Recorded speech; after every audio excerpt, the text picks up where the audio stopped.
Hi there, Miss Rowland here. Today we're going to talk about how to unpack and put away violins and violas in their cases before and after we're done practicing. We're going to look at two different kinds of cases, and we're going to look at a few tips to make sure that all of the parts of your instrument fit inside the case safely so that we're not going to do any kind of damage to our instrument. So the first thing we want to remember is make sure that your hands are clean before you even unpack the instrument. So once you've washed and dried your hands, then we're ready to unpack. Make sure that your case is on its back, not on its side, but laying on its back on a solid piece of furniture. That could be a table, a chair, a couch, a bed, or the floor, okay? Anything that's solid and flat. This is a hard case, so I have two latches. I'm gonna go ahead and unlatch those. Remember that if it's a slightly bigger instrument, sometimes on the violas, there's an extra latch here and some extra latches up top. Just get to know your instrument. It's important to know how many latches you have. That way you know how many to reclasp at the end of your practice. Okay, so now that I am on a flat surface, I'm gonna open up my case. Notice that I have my cleaning cloth, my violin, my shoulder rest, and my bow. You can start with whatever's comfortable. I'm gonna start with the bow. I'm going to move this toggle out of the way, which if you see that loosens my bow, and now I can pull it out away from the bow, the tip pocket at the top of the case. And now I'm ready to tighten my bow. Remember that when you tighten your bow, you're going to turn righty-tighty, okay? And you don't have to go that far. For violins and violas, we can really stick our pinky, again, fingerprint facing the stick, between the hair and the stick, and that's about as much as you need. We always want to make sure that we keep a curve to our stick when we tighten the bow. I'm going to set my bow down now that it's ready to go. And now I'm going to put my shoulder rest on my instrument. Take my cleaning cloth off.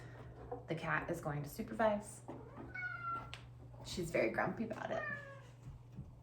I'm going to take my shoulder rest out, get my violin ready to go. And remember how we put our shoulder rests on. Secure one foot and then slide the other foot into place, okay? Now, some of you might have a sponge, and then some of you might have these really handy shoulder rests where the feet actually collapse. Those are the best ones for these kinds of cases because they give you more options, okay? Imagine I've practiced, I did a great job, now I'm ready to pack up. I'm going to take my shoulder rest off the same way I put it on. I'm going to slide one of the feet off and put it to the side. Make sure that whether you're using a sponge or a shoulder rest or whatever kind of pad, it comes off of the instrument. The only thing that should touch the bottom of your instrument is the back of the violin. I wipe my violin down. Make sure I'm getting all fingerprints off, any rosin dust that might have gotten on while I played, and then I'm going to put it snugly in the case, nice and gentle. Never force it in the case. Sometimes it's just not sitting right. So just get it in there nice and snug, but don't put any pressure on it. I'm going to put my cloth on top. Now I'm going to put my shoulder rest in here. Now here's where we have some options. Notice that we have this pocket up here at the top, and we have a little bit of extra space where the scroll is. It's all about finding the right balance to get one foot in the top pocket and the other foot near the scroll in such a way that when I close my case, I'm not forcing it shut. If I'm forcing it shut, that means that I'm putting a lot of extra pressure on the scroll, and we don't want that. That could hurt a peg, it could put things out of alignment. We wanna make sure that we're not putting any extra pressure on the scroll. So this fits my case, okay? Another option, if you have a sponge, they roll up, they go in the pocket, easy peasy, okay? If you have one of these are super handy, okay? You see how the feet collapse? One foot can collapse by the scroll. The other one can go in the top pocket. I'm gonna flip it around because I think that's gonna fit better. Nope, I was right the first time. See, it's just about finding what works best. Okay, and then I shouldn't have to force that case shut either, okay? So we do have options. I'm gonna go ahead and put my shoulder rest back in there. I'm gonna make sure that my bow is loose, okay, lefty-loosey to loosen my bow. The tip is going to go into the tip pocket first, and then I'm going to make sure that it's nice and snug. I'm going to turn this little handle, okay, so that it secures my bow into the case, okay? Now I'm ready to close. Make sure that it closes gently and naturally. and then I'm ready to relatch. It is very important if you have a hard case with latches to make sure you have double checked that you have latched your case shut. The number one cause of instrument injury is when you pick it up and you don't have this shut and the instrument falls out. So make sure that this is latched before you pick it up and move it. I'm going to show you the other case. So this is my viola. This case has zippers and Velcro instead of latches.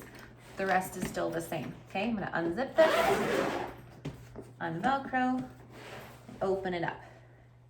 So notice we have a slightly different setup in this case. Here I have a giant pocket where my scroll can go. This is great. It gives me a lot of options. I'm not putting any extra pressure on the scroll. This case also has a Velcro strap to go over the neck. Okay, and instead of having that lever that flops over and tucks in your frog, this has a toggle that's going to go between the hair and the stick. So I'm going to take the bow out first. I turn the toggle so that it's facing the same way as the hair and the stick, and then I'm going to gently pull it out and away from the top of the case. Same thing, I'm going to go righty-tighty, tighten it to about a pinky's width apart. I still have a curve to the stick, set it to the side. Now I'm going to unvelcro, take my shoulder rest out, and then I would attach my shoulder rest the same way. One foot, and the other foot slides over. Okay, then you can readjust as you need it. So imagine I played, it's beautiful. Now I'm going to put it back the same way I took it out.